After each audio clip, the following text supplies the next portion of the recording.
Welcome to APG Pathshala. The module that we are going to discuss today is later Wittgenstein and religious belief in the paper Philosophy of Religion. This paper is written by Vibha Chaturvedi, who was formerly at University of Delhi. I am Raghurama Raju from University of Hyderabad. One way to begin discussing this important module is to locate Wittgenstein in the 20th century philosophy. Now, prior to Wittgenstein or during his time, there are two important aspects that surrounded philosophy. One was an attempt by philosophers to make philosophy scientific, to bring it nearer to science. The other one, as part of this, was by this school of philosophy called logical positivists, who are trying to remove or exclude through verification anything that is not have reference. So they came up with this cleaning language which has several elements, several words which do not have reference. So they had words like God, soul, spirit and things like that. So they were trying to see that all these things are eliminated. Elimination of metaphysics was one of the important tasks of philosophy before Wittgenstein. And this was undertaken by people who proposed what they call as artificial language, by those like Rudolf Carnap, Maurice Schlick, and then the works of Frege, Sense and Reference are all part of this background. So they were trying to do this work, and it is against this background Wittgenstein makes his appearance. Wittgenstein comes and finds himself as part of this, the scientific oriented philosophers in his early phase. And then he moves away from his early stand where he was in association with the logical positivists and people like Carnap, who belong to the Vienna circle, and then asks some questions which are very radical. He asked this question, namely, isn't this effort of the philosophers taking philosophy nearer to objectivism, nearer to science, takes philosophy away from ordinary life? That's a very important issue which Wittgenstein argued should concern philosophy as a subject. Okay? So in terms of technicalities, it is that while refining the meaning of language, words that have meaning, when trying to calibrate words with reference, with objects, are we not making philosophy reductionistic? Isn't this reductionism takes philosophy away from ordinary life? And if this is what is happening, he says that it has serious implications. One of the reasons which comes in this context is that it goes away from ordinary individual life. And the question that comes to us immediately is that the reason why we fought against religion in the earlier time was to bring philosophy nearer to human being. Now, if you go after science, there is a tendency to take again in a different way philosophy away from the ordinary life. That is the point that Wittgenstein seems to be making. So he is saying that we have to save philosophy from the clutches of the experts, from the technicalities, from this obsession to make more and more things clear by asking, is there a logical structure to ordinary language, and find that there is no logical structure and it has several things that does not have reference. So it is this that has bothered Wittgenstein. It is against this context he comes up with a very important statement, namely, what is the purpose of language? Okay, are logical positivists or people from Vienna circle asking right questions when they find that logical ordinary language does not have a logical structure? So what is the purpose of language? And Wittgenstein finds the purpose of language is communication in various ways of uses, and he says that this is very important. And if the crux of language is communication, the question that we have to ask is it communicating? Is it serving this purpose? If it is serving the purpose, then you should find out how it is being used. So he asked this thing, don't ask for meaning, ask for its use. This is the crux of the ordinary and public language as public that is proposed by Wittgenstein. So Wittgenstein, in saying that language is public and then attacking the earlier tasks of philosophy, namely looking for logical structure of ordinary language and not finding it, seems to have democratized philosophy and saved it from going away from the ordinary life. So there is this larger civilizational aspect that underlies Wittgenstein's intervention. This seems to be the reason why many people flocked around him, rallied around him, and not only made use of his works, extended it to the domains not only within philosophy, like philosophy of science.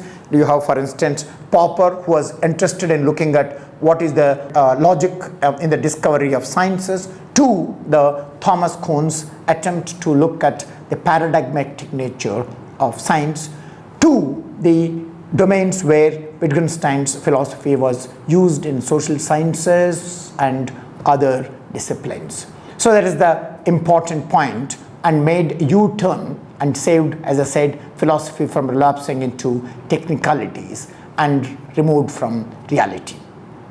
So it is against this background, let us look at let's look at what Wittgenstein has to say on the religious beliefs. As I already mentioned, that Wittgenstein's views on religious beliefs have to be seen against the background of the earlier efforts to eliminate metaphysics and religion. Okay? In Wittgenstein, you don't find in one place his discussion about religious belief. So there is a need to construct his views on religious belief from his writings, which are scattered all over. The notable writings where you find his views on religious belief are the notebooks and philosophical investigations. He clarifies in these places that what is the nature of religious discourse, and he draws largely examples from Judeo-Christian tradition. Though the examples that he draws are from Judeo-Christian traditions, we can extend them to other religious traditions. So the point that Wittgenstein is asking is that you should ask, what are the implications of the issues of meaning in language? What is the implication if you accept certain religious beliefs? If you accept only analytical and synthetic statements, religious beliefs are neither analytical nor synthetic. So then they get outside the purview of language. So there is asking the question that what are we doing? Is our job to clean language or to study and understand the use of language? So that's why he says that what is important for a philosopher is to understand various uses of language and also what is the function of language. It is in this context he makes his first point, where I think he is saying that there is a difference between factual language and religious language. Religious language is different from the factual language. Within a religious discourse, there are different uses of language. There are different meanings of religious term. And this is the one task that we have to keep in mind. The other important thing that he talks about religious beliefs is, what is the impact of a religious belief on a believer?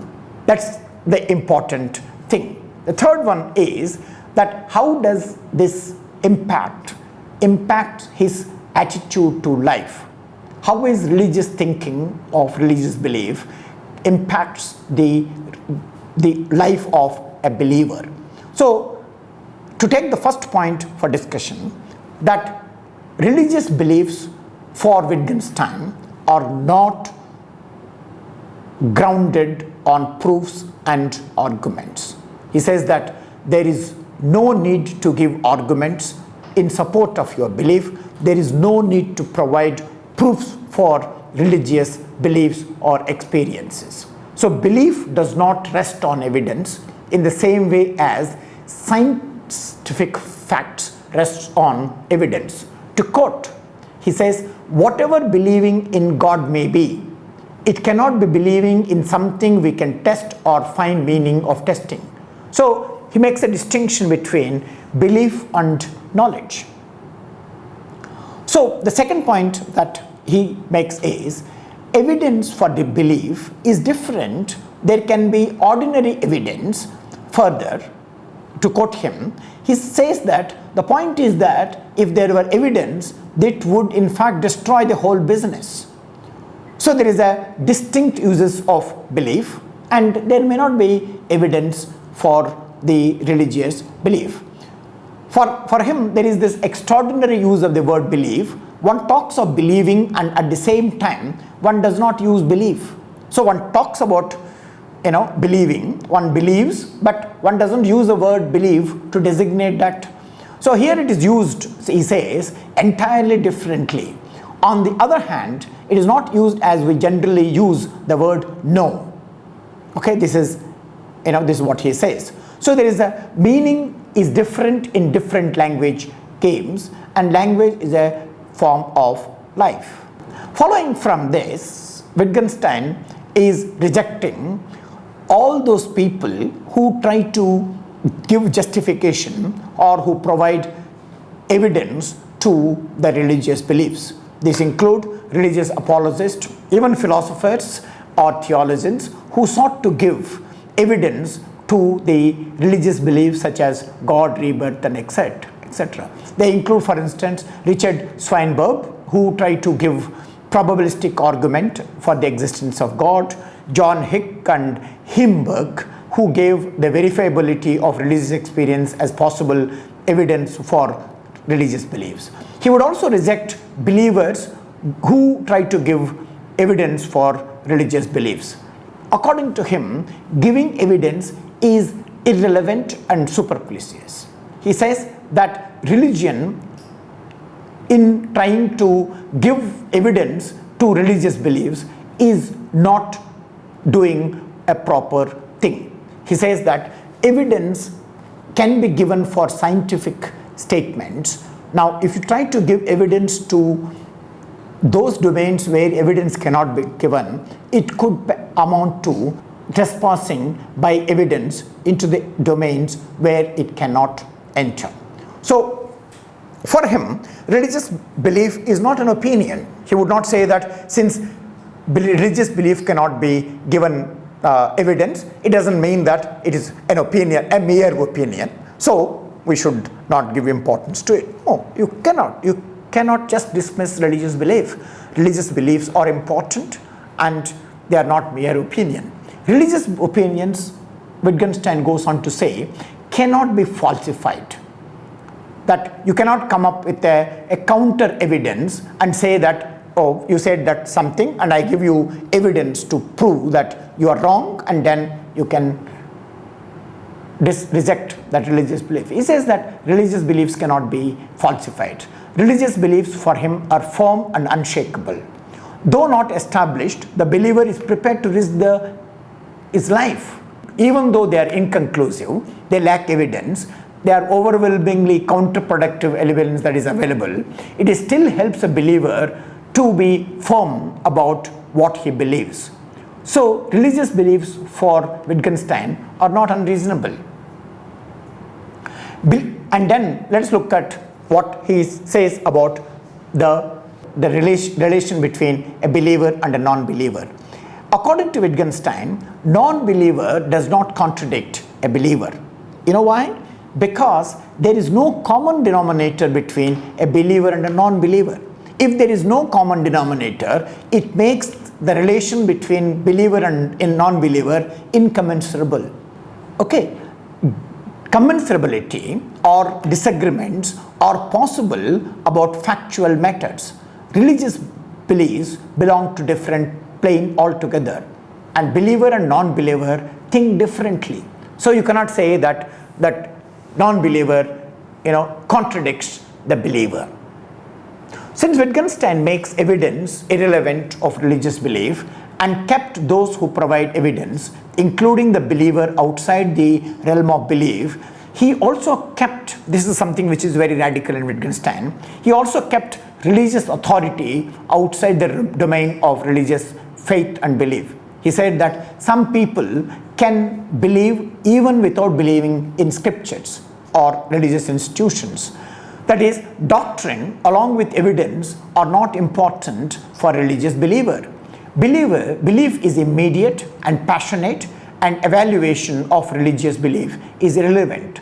Thus, both scriptures and religious institutions are contingent with religious belief. There is a contingent relation between religious belief and belief in or acceptance of scriptures or religious institutions. A believer, says Wittgenstein, can believe without believing in any scriptures. A believer seeks certainty in his faith. It is partly, that is, this seeking certainty is partly psychological and partly moral. And reason or evidence plays no role in this faith. So, while this is true, but a believer, according to Wittgenstein, sees different connections between one aspect in religion and another aspect in religion. So, this is the one important point that you find in Wittgenstein. The second important aspect that you find in Wittgenstein is, instead of talking about giving evidence to religious belief, he emphasizes the importance of consequences of belief. And what does belief do to the life of the believer? What are the implications of religious belief on the life of a religious believer? That's an important aspect that concerns Wittgenstein. So this is the overall picture of religious beliefs according to Wittgenstein. Let us now take some criticisms on religious beliefs according to Wittgenstein, and they are, for instance, there is this criticism where it is argued that while evidence is irrelevant, is it totally irrelevant? Okay, isn't it possible for us to think about different kinds of evidences? Okay, can we not give evidence which is not similar to that of evidence in science? Okay, now the other point that comes as in relation to this is Wittgenstein is rejecting the totalizing tendency that was prevalent during his time in giving evidence to everything, including religion. In rejecting this totalizing tendency that was prevalent during his time, is he not also totalizing the irrelevance of the evidence with regard to religious belief? Okay, so there can be difference between evidence and no evidence. There can be difference between different evidences and no evidence. Okay, isn't it possible to give different evidence rather than what he seems to be suggesting, that no evidence is possible or required about religious beliefs? Maybe he would say that he is not rejecting evidence per se. One can give evidence about factual domains. What is important is, in religion, you may not be able to give evidence, or it is not necessary to give religious evidence to religious beliefs. So the second point of criticism is, if you say that religious beliefs cannot be given or do not need to be given evidence, isn't this leads us to the situation where it is not possible for us to distinguish a wrong belief from a right belief? Like somebody who is mentally ill might say that somebody is all the time harassing him when he is not harassing him. So one might say that that is an illusion, that is not true. Isn't it possible to distinguish a right belief from a wrong belief? And there are no provisions in Wittgenstein to make this, because he doesn't allow evidence on reason to enter into the domain of religion. The third criticism that we have against Wittgenstein is, while it is true that there is a contingent relation between scriptures and religious institutions and religious belief, isn't it the case historically that there is some relation between scriptures and belief? Many people believe both in scriptures and have belief. Isn't that the case? And then there is no clear-cut answer to this criticism in Wittgenstein. The fourth criticism on him is that there is a difference between belief and non-belief to two different beliefs. For instance, one can say that X believes, Y do not believe. Now, there can be Z who is also a believer but not believer in what X believes. And so there are two different kinds of beliefs. X who is a believer, Y who is a non-believer, Z who is a believer but different from the belief of the X. There is a possibility that the reasons by Y and the reasons by Z against X may be same. So it is in this context that there is a possibility where a non-believer can align with another believer against another third kind of a believer. So this is a possibility, and we should take it up for larger discussion. The fifth criticism is that if religion faith is equally valid, and is it beyond criticism and scrutiny? Like if you say that religion is outside the bounds of evidence and rationality, is there a possibility where we can criticize religion? Is religion outside the domain of criticism? Is it outside the domain of scrutiny? And the next point is that are religious languages capable of cognitive scrutiny? This is the one important point that is leveled against Wittgenstein's defense of religious beliefs.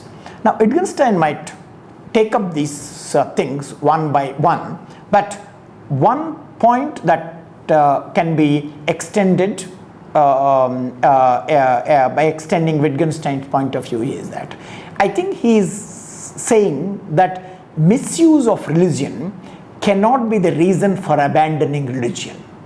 There was a religion and religious institutions have come later, and then there is the misuse of religion. So there is this thing. Now the misuse of religion, which comes at the third stage, cannot invalidate religious beliefs, which are even prior to the institutionalizing of that religion. For instance, take this example, to use Ashish Nandi's example for a different purpose here. If there are road accidents and people get killed, do we abandon transport system? Okay, that's the point that I think he seems to be making. with regard to those like logical positivist or the Vienna Circle, who were trying to eliminate religion, because there is this misuse or they do not have these kinds of things. So that is the reason why we need to look at Wittgenstein in a more complex way and look at his passages more carefully before we come to conclusions about criticizing him. Thank you.